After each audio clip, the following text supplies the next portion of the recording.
বাংলাদেশে জুলাই অভ্যুত্থানের প্রেক্ষাপটে যে আকাঙ্খাগুলো তৈরি হয়েছে, সে আকাঙ্খাগুলোকে বাস্তবে রূপদান করবার আকাঙ্খা থেকেই জাতীয় নাগরিক পার্টি এনসিপির উত্থান। বাংলাদেশে নানা ধরনের রাজনৈতিক মতাদর্শ রয়েছে, নানা ধরনের রাজনৈতিক চর্চা রয়েছে। এখানে ডানপন্থী, বামপন্থী রাজনৈতিক চর্চাগুলোর বাইরে এসে আমরা একটি মধ্যমপন্থী রাজনীতি চর্চার কথা বলেছি। বাংলাদেশের রাজনীতিকে আ পূর্বেকার মতো চাঁদাবাজি, টেন্ডারবাজির যে রাজনীতি সেখানে না রেখে বরং পলিসি নির্ভর যে রাজনীতি চর্চা, সে জায়গায় আমরা বাংলাদেশকে নিয়ে যেতে চাই। বাংলাদেশকে সত্যিকার অর্থেই এদেশের মানুষের নাগরিক এবং মানবিক যে মর্যাদার প্রশ্ন আছে, সে প্রশ্নকে সমুজ্জ্বল করতেই আমাদের রাজনীতির চর্চাটা শুরু।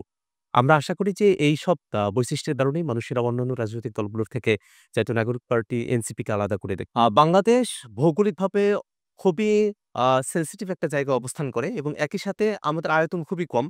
বিশ্বের যে পরাশক্তিগুলো আছে তাদের সঙ্গে আমাদের লড়ে যাওয়ার সম্পর্কের মতো অবস্থায় আমরা দাঁড়িয়ে। কিন্তু এটা সত্য যে পরাশক্তিগুলো আছে তাদের নানাবিধ ভৌগোলিক যে স্বার্থগুলো আছে সেগুলোর আমরা পরিচালক হতে পারি। আমরা আ ভারত, চায়না বা রাশিয়া, আমেরিকা তাদের যে বিষয়গুলো আছে বাংলাদেশকে কেন্দ্র করে বা এই ভূখণ্ডের সঙ্গে এই আশেপাশের যে ভৌগোলিক পরিস্থিতির সঙ্গে বিবেচনা করে সেগুলোকে একটা ব্যালেন্স অবস্থায় রেখে বাংলাদেশের স্বার্থটাকে প্রধান করে নিয়ে অপর দেশগুলোর সঙ্গে আমরা সম্পর্ক বৃদ্ধি করার পক্ষপাতী। অলরেডি মায়ানমারের রাখাইনে যে ধরনের সহিংসতাগুলো বিভিন্ন সময় ধরে চলে আসছে, তাতে করে বাংলাদেশে প্রায় কয়েক লক্ষ রোহিঙ্গা জনগোষ্ঠী তারা আভিবাসী হয়ে এখানে এসেছেন এবং আমরা দেখি যে যদি সেখানে একটা নতুন করে স্বাধীন রাষ্ট্রের গোড়াপত্তন ঘটে, সেক্ষেত্রে হয়তো আমাদেরকে নতুন করে তাদের সঙ্গে আলাদা করে আমাদের কূটনৈতিক সম্পর্কগুলোর দিকে যেতে হতে পারে এবং আমরা যেটা পারতপক্ষে যাই সেটা হলো বাংলাদেশের যারা মিয়ানমার থেকে এসেছেন,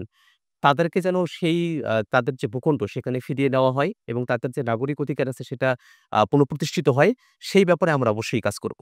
বাংলাদেশের সঙ্গে ভারতের যে সম্পর্ক ছিল, সে সম্পর্কটা বিগত সময়ে আমরা দেখেছি যে এটা এক দলের মধ্য দিয়ে পরিচালিত হয়েছে এবং এটা একটা অধীনতার সম্পর্ক ছিল।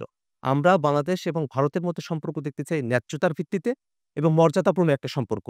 বাংলাদেশের সীমান্তে যে হত্যাযজ্ঞগুলো সংঘটিত হয়েছে বিভিন্ন সময়ে সেগুলো আমরা বন্ধ করতে চাই। একই সাথে আমরা চাই যে আমাদের ন্যায্য পানির যে হিস্যা আছে, সেটা ভারত আমাদেরকে বুঝিয়ে দেবে এবং বর্তমানে আমরা দেখতেছি যে বাংলাদেশের ব্যাপারে ভারতের যে মিডিয়াগুলো আছে, সেখানে অনেক ধরনের অতিরঞ্জিত খবর প্রচার করা হচ্ছে। বাংলাদেশের ব্যাপারে নেতিবাচক খবরগুলো প্রচার করা হচ্ছে। সে ব্যাপারে আমরা ভারত সরকারের কাছে আহ্বান জানাবো, যাতে করে ভারত সরকার বাংলাদেশের ব্যাপারে যে অতিরঞ্জিত মিথ্যে খবরগুলো সেখানে প্রকাশ করা হচ্ছে, সেগুলো বন্ধ করার ব্যাপারে কার্যকর উদ্যোগ নেয়। একই সাথে বাংলাদেশে যে গণহত্যা সংঘটিত হলো, সেই গণহত্যার কুশীলব এবং এই গণহত্যার সবথেকে বড় দায়ী যে ব্যক্তি শেখ হাসিনা ভারতে অবস্থান করছেন এবং সেখানে বসে বাংলাদেশ রাষ্ট্রের বিরুদ্ধে নানা ধরনের উস্কানিমূলক কর্মকাণ্ড পরিচালনা করছেন। বাংলাদেশে তার ব্যাপারে গ্রেফতারি পরোয়ানা জারি হয়েছে। আমরা ভারত সরকারের কাছে আশা করব যে তারা শেখ হাসিনাকে বাংলাদেশের বিচার বিভাগের কাছে তারা সোপর্দ করবে এবং বাংলাদেশে একটা ফেয়ার ট্রায়াল এর মধ্য দিয়ে শেখ হাসিনার বিচারটা নিশ্চিত হবে। আমরা চাইব ভারত আমাদের প্রতিবেশী দেশ হিসেবে আমাদের সঙ্গে তাদের একটা মর্যাদাপূর্ণ সম্পর্ক থাকবে। জাতীয় নাগরিক পার্টি এনসিপি আত্মপ্রকাশের পরে আমরা খুব অল্প সময় পেয়েছি। আমরা বাংলাদেশের মানুষের স্বতঃস্ফূর্ত অংশগ্রহণ আমাদের সঙ্গে লক্ষ্য করেছি এবং একই সাথে মানুষের আগ্রহ এবং আলোচনার কেন্দ্রবিন্দুতে জাতীয় নাগরিক পার্টি এনসিপি রয়েছে। এবং আমরা দেখি যে মানুষেরা আমাদের সম্পর্কে ইতিবাচক প্রত্যাশা করেন। সেই ইতিবাচক প্রত্যাশার ধারাকে আমরা সাংগঠনিকভাবে কিভাবে আরো এটাকে সংগঠিত করতে পারি, সে ব্যাপারে আমরা উদ্যোগ গ্রহণ করেছি এবং এটা সত্য যে আমরা এখনো পর্যন্ত আসলে আমাদের সাংগঠনিক কলেবর বিভিন্ন জায়গায় আমরা বিস্তৃত করতে পারিনি।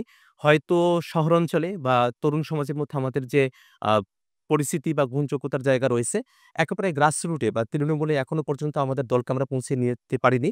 তবে আমরা আশাবাদী যে খুব অল্প সময়ের মধ্যে আমরা বাংলাদেশের সর্বত্র আমাদের দলকে বিস্তৃত করতে সক্ষম হব।